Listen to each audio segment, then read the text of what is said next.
MPs are going to receive a £2,500 pay rise next month. That will take their annual salary to £94,000, nearly £60,000 more than the average wage. It is particularly controversial, of course, because it comes as the government is planning to slash disability benefits.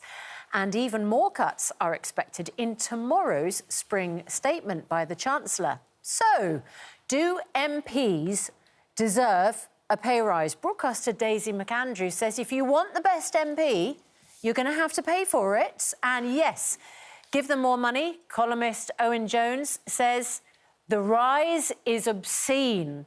Well, Owen, the Chancellor, probably if she was here, would say, well, wages are going up generally. Why shouldn't MPs be included? Wages in this country have had the longest squeeze, not since the 1950s, not since 1900, since the Battle of Waterloo, real terms pay. I mean, if you look at it as well, public sector workers, these are the pay, of course, that MPs have set. An experienced nurse had a real terms pay cut of a quarter under the last government.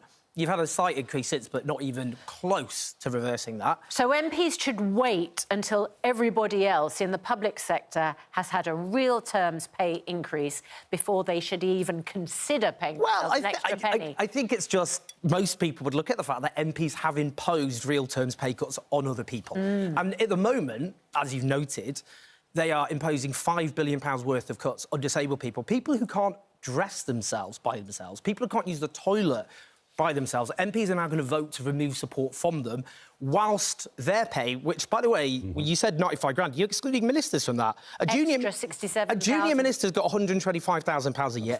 A cabinet minister's on £160,000 a year.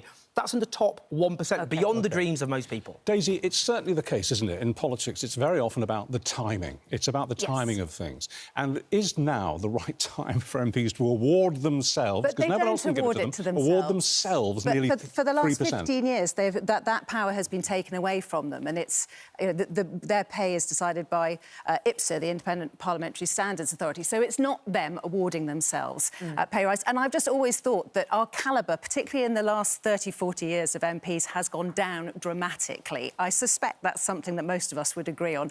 And I think that if we did pay them more, we would get a better calibre. I think Who would we get? Well, I think that the young kids, the really, really smart kids, just look at politics and think, thanks, but no thanks. I'm going to go and do a fintech startup. I'm going to go into the city.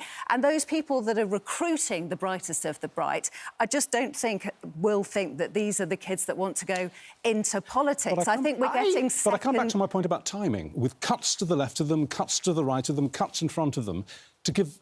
All right, you say they haven't given it to themselves, but they could easily decline it. But I think that's a red herring, Richard. To accept a pay rise There will never be a good time. Politicians will always, by the nature of politics, be doing unpopular things that people don't like. So there will never be a good time to increase their own salaries. And also, I think we get really rich people going into politics now because they're the ones that don't care that the salary isn't commensurate. You know, a politician is getting less than a headmaster, is getting less than anybody in financial services of a similar authority. And a lot of them are getting younger and younger, which is also a bad thing. We want more experienced people. I agree with the calibre has gone down massively. You know, middle managers and malfunctioning R2-D2s, that's our political class. If you look back in the 70s, forget about the politics, forget about what you think about the Tories or Labour, there was a better calibre, and in real terms, they're being paid £60,000 a year at the time, a lot less.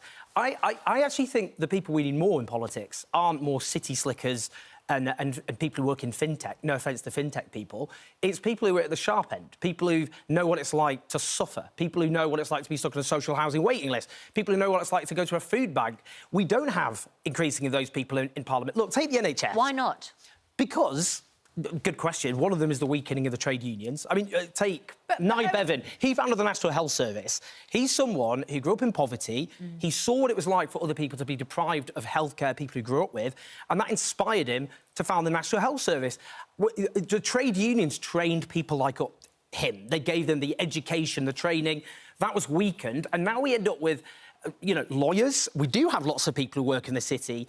I don't think that's the sort of people we need. Rich people. So the latest research in how much it costs somebody to put themselves through the electoral process is about £34,000. So if you want to be an MP, you're going to probably spend £34,000, quite often unsuccessfully, standing for election. So what I'm saying is that we are, by some natural process, only getting rich. But you're confusing things. I agree with you there. We should have funds to help people who aren't from rich backgrounds to be able to stand. It's very expensive. Take time off work. Often people have professional occupation to do. But that's not a salary issue.